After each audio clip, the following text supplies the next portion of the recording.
আমাকে দিয়েছো দুঃখ সহ্য করবার শক্তি, তুমি আমাকে দিও ঠাকুর, শক্তি তুমি আমাকে দিও। কি ব্যাপার সর্বনী, আমাকে ছেড়ে ঠাকুরকে ডাকছো, শেষ করে গৃহ ত্যাগ করে সন্ন্যাসী হবে নাকি? তা পারলে তো ভালোই হতো। কেন প্রিয়া কেন? আমাকে বুঝি তোমার পছন্দ হয়নি? যাও, আমি কি সে কথা বলছি না? তাহলে গৃহ ত্যাগ করে সন্ন্যাসী হতে চাইছো কেন বলো? সুন্দর মুখখানা না এক মুহূর্তে দেখতে না পেলে আমি একবারে পাগল হয়ে যাই। বলো বলো কেন তুমি সন্ন্যাসী হতে চাইছো বলো? ছাড়ো ছাড়ো, কেউ দেখতে পাবে তো। মেয়েদের এক সহজাত ধর্ম, গায়ে হাত দিলে না লজ্জাবতী লতার মতো নিয়ে পড়বে, শুধু ভয় কেউ দেখে ফেলবে। কেন? দেখলে ক্ষতি কি? আমি তো তোমার স্বামী। সে তুমি বুঝবে না। বুঝতে চাই না, বুঝতে চাই না, বুঝতে চাই না।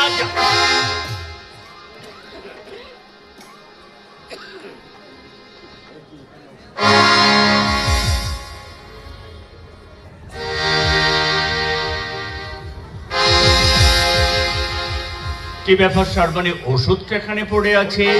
ভৈরব কাকা কি তোমাকে? হ্যাঁ হ্যাঁ, ভৈরব কাকা আমাকে ওষুধ এনে দিয়েছিল। তাহলে ও বুঝতে পেরেছি, মা বুঝি তোমাকে ওষুধটা খেতে দেয়নি? না গো না, তুমি ঠিক বুঝতে পারোনি। ভৈরব কাকা আমাকে ওষুধ এনে দিয়েছিল, আর আমি খুলে খেতে গিয়ে আমার হাত থেকে পড়ে গেছে। সর্বনে, আর তুমি আমার কাছে চাপা দিতে চেও না। আমি জানি মা তোমাকে মোটেও ভালোবাসে না। তুমি যে সংসারের বউ, এই সংসারের প্রতি তোমার একটা অধিকার আছে। মা তা কিছুতেই মানতে চান না, সব সময় কথা কথা বলে। মা যেন তার মনে একটু শান্তি পেতে চায়। না গো না, তুমি জানো মা না, মা আমাকে খুব ভালোবাসে জানো। বুকের ভিতরে চাপা অঙ্গার রেখে মুখে হাসি কতক্ষণ সাজিয়ে রাখবে সর্বাণী। জানো সর্বাণী, ছোটবেলা থেকে মায়ের স্নেহ কি আমি জানি না, একটুখানি স্নেহ পাওয়ার আশায় আমি মা মা বলে ডেকে মায়ের কাছে ছুটে গিয়েছি, কিন্তু মা মায়ের দেখে ঘৃণায় মুখখানা ফিরিয়ে নিয়েছে। শুধুমাত্র সতীনের ছেলে বলে সে আমাকে ঘৃণা করে দূরে সরিয়ে দিয়েছে। কিন্তু আমি আমার মাকে কোনোদিন ঘৃণা করিনি, আমার মাকে কোনোদিন অশ্রদ্ধা করিনি। আমার শ্রদ্ধার পুষ্পাঞ্জলি আমি আমার মায়ের পায়ে অর্পণ করেছি। তোমার কর্তব্য, তুমি ঠিকই করেছো গো। কিন্তু আমিও তো একটা মানুষ সর্বাণী, দিনের পর দিন আমার উপরে যে নির্যাতন করা হয়েছে আমি তোমাকে ভাষায় বোঝাতে পারবো না, কিছুতেই ভাষায় বোঝাতে পারবো না। আজ তুমি আমার স্ত্রী, আর সেজন্য তোমাকে অকথ্য নির্যাতন সহ্য করতে হয়। বলো বলো সর্বাণী, বলো তোমার অকথ্য নির্যাতন সহ্য করতে হয় না? বলো বলো।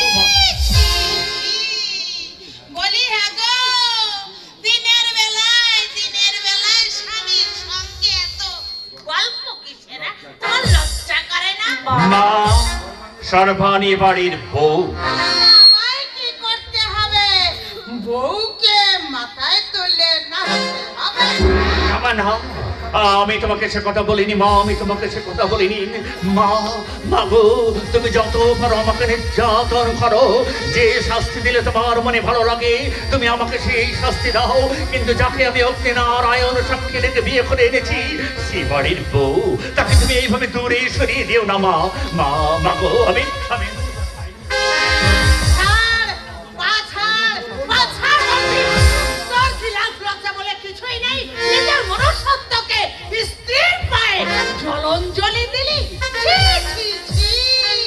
এ কি দিনকাল এলো গো, এ কি দিনকাল এলো।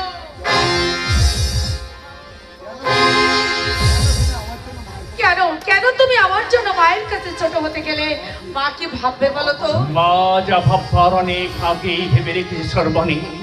আমার জীবনের সঙ্গে জড়িয়ে তোমার জীবনটা আমি ব্যর্থ করে দিলাম। এ লজ্জা, এ ঘৃণা যে কি আমি তোমাকে ভাষায় বোঝাতে পারবো না সর্বাণী। এ লজ্জা আমি তোমাকে স্বামী,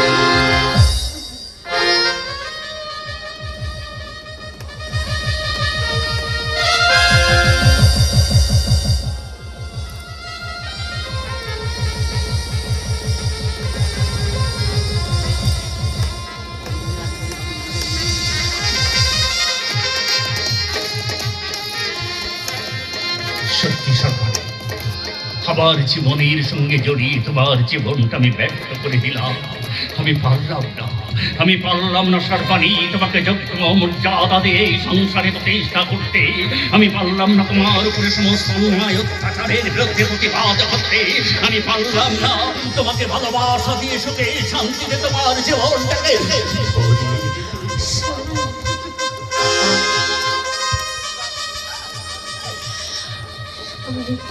শরীর ভুবনে আমি আজ পথ যাই,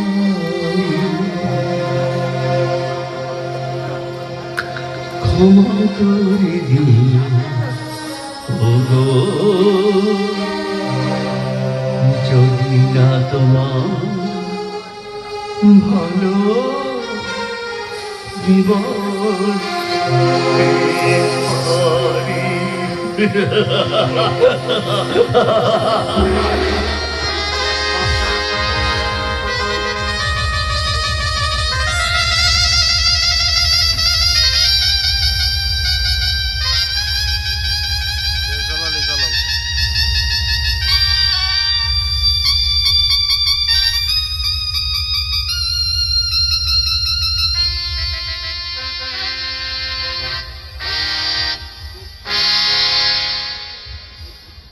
দুঃখে যার জীবন গড়া তার আবার দুঃখ কিসের? ওগো ওগো মা, আমি যেন শত দুঃখকে বরণ করে নিয়ে এই সংসারে সবার মুখে আমি যেন শান্তির হাসি ফোটাতে পারি মা। আমি যেন শান্তির হাসি ফোটাতে পারি, হাসি ফোটাতে পারি।